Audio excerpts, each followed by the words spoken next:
Hi team, Kat here. It's fantastic to have you here with me in this session tonight. I'm going to be sharing with you how to keep your audience engaged in your presentations from start to finish and make sure that your presentations are captivating, compelling, and ultimately engaging. I'm going to share with you some of the insider secrets that I've learned over the last, having run now over 350 events over the last 10 years. So I'm really excited to share with you some of my insiders, tips and tricks and tools of the trade to make sure that your audience stays on and is hooked in and doesn't leave your presentations partway through and doesn't get distracted and doesn't get pulled in all these other directions. Would you agree that there are so many distractions that we have now, especially online? So it's even more important than ever to be able to have the skill of engaging people through your presentations. It's so crucial that everything we do encourages people to pay attention during our presentations. If they're not engaged, it's really challenging to make an impact, and it's even more challenging to inspire someone to buy. So engagement has a really strong link to conversions. In fact, engagement is such a crucial factor in hosting a successful event that if you don't have it, it means the difference between having a flop and having a profitable, super profitable event. So that's exactly what I'm here to share with you today. I'm going to reveal 3 key strategies that maybe you haven't considered before, or I'm going to give you some more nuances and layers to them that can really skyrocket your engagement and your conversion rates. So let's dive into this together and really understand how to add value and captivate our audience to make sure that we've got that increased conversion rate, which drives profitability in our businesses. So engagement equals profitability. And if it's time for you to take your events and your presenting skills to the next level, it's important to think through what are the things that I'm going to do very intentionally, very specifically in my presentations to make sure people are paying attention.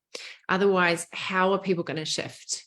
If people are washing their dishes, reading their emails, how are they going to have some type of meaningful enough shift to actually be inspired to take new action, which is the whole purpose of our presentation. So when someone's fully engaged, when they've kind of bought into what you're saying, they're way more likely to buy in to your methodology, your way of doing things, whatever it is that you're teaching. So here's the thing, engagement goes well beyond asking someone to just type a Y for yes in the chat box. Like that is only one tiny piece out of the whole plethora of things that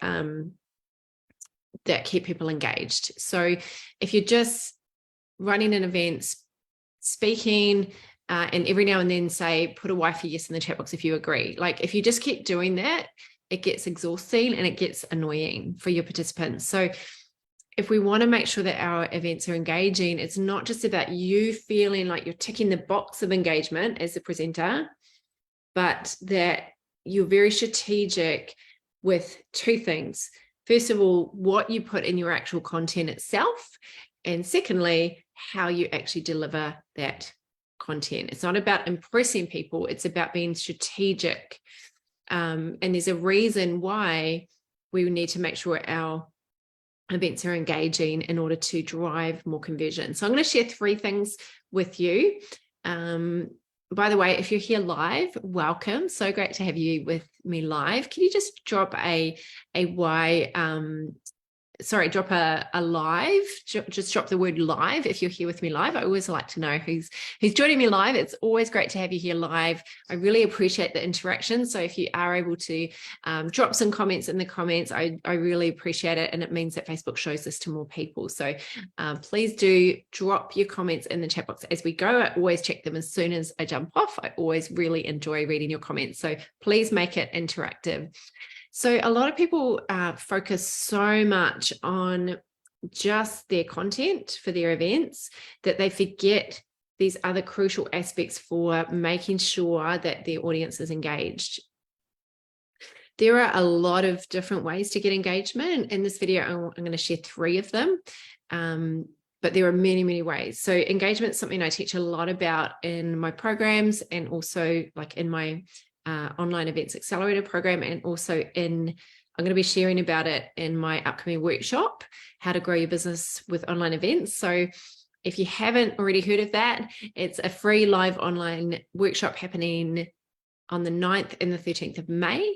If you want to know more about it, just drop the word workshop and I will get you the details, or just DM me the word workshop and I'll send you the details for that. So I'm going to be going a lot deeper in there. But here are 3 ways to get engagement and keep your audience engaged. So number 1, if you're taking notes, and I recommend you do, number 1 is create like a coach. Create like a coach. When you're crafting your presentation, you want to think like a coach rather than a teacher. Yes, in a presentation, we are teaching, we're educating. It's such an important piece. But in order, that's going to happen naturally because you're normally very passionate about what you do. And so you are going to naturally find it easier probably to teach. But to actually embed coaching into your presentation, it means that your content is going to be more about helping and inspiring people rather than overloading them and overwhelming them with information. Has anyone been to one of those events before where it's just like a fire hose of all this stuff that you have no idea how you're going to implement, and there's no kind of processing time, Q&A time, there's no dialogue. It's just a one-way monologue where someone is just comes into the Zoom room, fires a whole lot of stuff at you. They've closed the chat, so you can't even use that. And there's just a whole lot of stuff. I've been to so many events like that. So instead of being a teacher who simply imparts information, just information download, who knows, we've got a lot of information already. You want to think like a coach who inspires and helps people. Great coaches ask great questions that really get people thinking. So think through the questions that will really get your audience thinking and will start to address their real desires and concerns. And it's about setting up your content to expect engagement, to expect that people have to answer. Don't say, hey, just drop it in the chat box and then move on. Like, actually expect engagement and ask clever, thoughtful, well thought out questions. So I don't know if you've been in those events where people ask these really vague general questions like, put a me in the chat box if you want to be successful, or give me a wave like you just don't care if you want to boom your business and dominate the world, like these big picture kind of like almost condescending questions. Like, of course I want that. Like, they're quite general and they're quite hypey, and that's the extent of their questions, rather than I actually care that you get a result. Because if you ask a hypey question, you get a hypey answer. If you ask a really general question, you get a general answer. So it's part of our job as coaches to ask the right questions to help people get clarity on their specific challenges. So to help people get specific and to show that you really understand what they're going through. And that's why it's so important that we are coaching people on something that we've walked through, because then you know the questions that people ask, and you are also working with clients on this problem, and you get really, really good at mastering this one thing, at getting success in one area rather than diversifying too much and splitting your focus too much. So by asking the right questions, you can really help people to get really crystal clear on what do they want. What are their questions and their real concerns? Not just what does my head want, but what is keeping me up at night? It's not about just listing off 10 points in your presentation, but really saying, hey, here's what I've struggled with, and here's what I've found to help solve it. The other thing that's really good to do in your presentation is help people tune in to the awareness of their bodies, because our bodies are always giving clues. So our emotions and what's showing up in our body are really great clues. So help people tune into that. Some of the most powerful events I've been to, it's not about content overload. It's about helping me see new perspectives. It's about, oh my gosh, I can feel a shift. I can start to see my vision clearer. So So help them tune into their why, help them tune into their imagination, help them tune into their memories and what their feelings are doing. Get them tuning in with their mindfulness. Like, is there something that you're feeling anxious or worried about right now? What are you carrying? Where are you stuck? Where are you, what's going on for you? So what you can do here to help people with this is really give them a tool that shows them exactly where they are in the journey. Get people to visually see where they are and where they need to improve.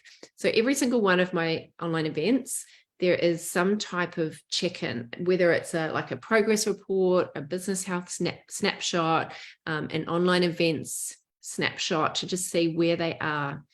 Because this is about helping people really understand where they are and where they're going. And it can really give them a revelation and help them to really frame their problems and have tools to solve them. So let's think about an event that you've been in where it wasn't an enjoyable experience. Think about how you felt. Think about how disappointed you were, how frustrated you were. Often that leaves a lot of clues about what not to do and also starts to highlight what to do. For example, if the speaker hasn't framed things correctly and you go into a breakout room and people are silent and it's really awkward, or you go in and you're meant to have turns, but it hasn't been framed correctly and someone dominates and doesn't stick to the timeline because it hasn't been explained properly. So to be engaging, it's important that your presentation is a two-way conversation and that's not just an info dump, that people have an opportunity to process things in breakout rooms and they're set up and framed correctly, that people have an opportunity to get their questions answered and be able to actually answer some questions that are really relevant to them. Good questions really drive people's thought processes and bring those shifts. So that's number one, think and create like a coach. I hope this is helpful. If anything's standing out, just pop it in the comments. I'd love to hear how this is landing for you. Bettina, it's so good to see you again. Third time today. I love that. Bettina was on a presentation I did this morning for TechSoup. Trish, second time today. Kim, great to have you here. If you're watching the replay, by the way, just pop #replay because I always love making sure that I'm connected with you if you're watching the replay as well. All right, number 2 is use well thought out activities. This is something that a lot of people don't really put a lot of time into. So they kind of can slap on an activity at the end that hasn't really been well thought out. But really well thought out activities, they work well because they engage different parts of people's brain. So you don't want to just have a head full of theory, right? But you actually want to do what you're learning on the spot, not walk away with a big, massive action list to do later, but actually learn, apply. It's so powerful to actually do what you're hearing. So activities where people are filling in a worksheet, they are writing, they are sharing, they are coming up with new things. It gives people a sense of achievement and also commitment to it. So for example, in my workshop coming up, I get people to start building out the launch of their next event, their first or next event. So we look at what's going to be the topic, who are you speaking, like we start filling out, it's a whole page called Fast Event Decisions. And I help people to make decisions and not overthink it and not put it off. And it just creates buy-in and commitment. Like, I'm actually going to do this. This is what I'm going to do. If your events get people to start taking action on what you're teaching, it gets the process started. So people think this is actually really happening. It gives a sense of commitment. It also creates a sense of investment. And there's a principle that Robert Cialdini talks about. He wrote the book Influence. And one of the principles of influence is consistency. We feel compelled to be consistent with what we've said or done. So if someone started doing something, they're more likely to be compelled to keep doing it. as opposed to, oh yeah, maybe I'll do that one day. They've already invested some time and some energy. So walking away from it without following through is harder. So people stay more engaged and they pay more attention if you've got these well thought out activities. It makes your presentation less like a lecture. The other thing that is really powerful is to do demos and hot seats with people. Typically, whenever I do a hot seat or a demo, those are the people that are more likely to sign up. They've had an experience of being coached by me. They've had their questions answered. They've got an aha moment. They've had a revelation. And it's created some warmth. Also, people that I've given prizes to, anyone that I've connected with in the event, it builds great relationship. And my favorite technique that guarantees that the right people will stick around to the very end is curiosity. Curiosity is the glue that sticks someone to your content. So the best presenters will always keep their audience curious. And we do that by what I call opening loops. Curiosity is one of the 7 things that I recommend go in every single piece of your content. It's so important. It's key to get the person to keep reading, to keep listening to your video. And so one way we evoke curiosity is to open a loop. This is where we start an idea, but we don't finish it. So we always leave out some information. You never want to tell someone, I'm going to teach you everything that you need to know about this topic. Because if you do that, you actually rob them of curiosity. So in your content, you have to make sure that there's a degree of tension. If they don't have any tension at all in their body, they don't retain the information. They don't hold on to it. There's no reason to. And if there's no tension, tension is the chemistry of action. We don't usually change until we experience some tension. So therefore, tension is the chemistry of sales, inspiring people to buy. So use open loops to create that tension. Make sure there's always some information left out to keep people curious. Professional speakers, they inspire and they evoke curiosity. Amateurs remove curiosity. So use curiosity to inspire people to stick around. So that is number 2, my friends. Use well thought out activities. And I could talk about that all day. There's so many things, cool things you can do. But for the sake of time, I need to move on. So number 3, create valuable human connection. People love to connect. So you want to make sure that you set up your online event to encourage people to process out loud and discuss the content, discuss what they're learning. And that's why I always run workshops rather than webinars, because webinars by nature are typically someone just talking at you, whereas workshops is where you process, you talk, you take action, you're doing things. It's way more engaging. And it's also why I recommend that you do live events. There's a different energy. Would you agree? Think about watching a pre-recorded video compared to being at a live event with other people, seeing other people's comments in the chat box, having conversations with people about what you're learning. It brings it to life. It helps it stick more in your memory, and people aren't going to take action unless they are able to retain what they're learning. Workshops obviously have activities where people walk away with something. They walk away with things started, things done, an action plan. It also means you get to hear other people's angle on things.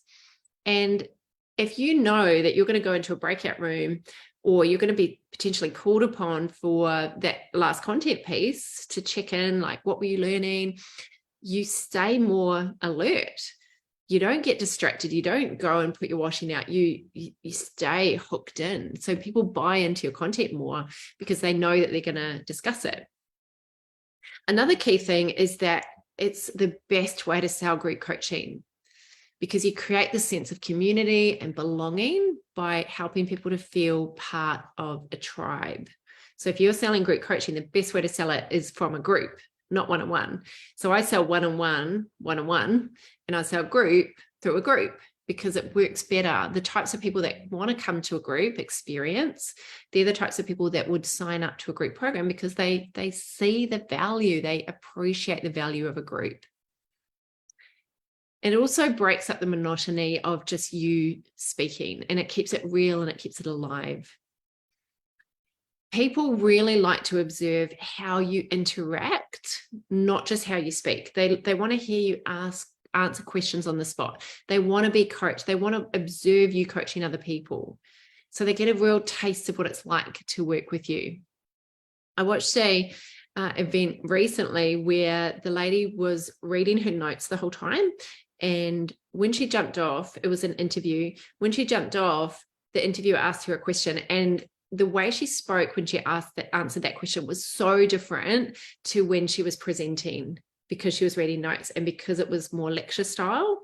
So it really does make a difference when you open up these opportunities to have engagement with people. So those are 3 ways to keep your audience engaged. I hope that was really helpful. Just pop in the comments right now. What was most helpful for you in that? What stood out to you? Pop it in the comments now. I would love to know what was helpful for that. These are just some of my secrets to keeping your audience engaged. Engagement can skyrocket your conversions, and it's crucial to get right in your online events. So this is part of my signature framework that I teach about how to run successful events that grow your business. So if you want to know more about the workshop that I mentioned, just drop the word workshop into the comments now, and I'll get you the details of the workshop. I go into depth into my proven system that I've used over the last 10 years. And it works for everyone, even if you've never presented before, even if you're a total newbie, even if you don't feel confident presenting. That's why you need this, because it gives you a strategy. I'm sharing 3 secrets. One is how to create a compelling and engaging presentation in a way that builds desire, that builds that curiosity, that builds trust. How to market your event to attract the right audience. And number 3, how to deliver a powerful online event that helps you get clients. So if you would like to know more, just drop the word workshop or DM me workshop. I think you're absolutely going to love it. And until we meet again, keep showing up, keep sharing, keep shining. The world is waiting for your words, my friend. Thank you for being here. Have a beautiful evening. I'll talk to you again soon. Lots of love. Bye.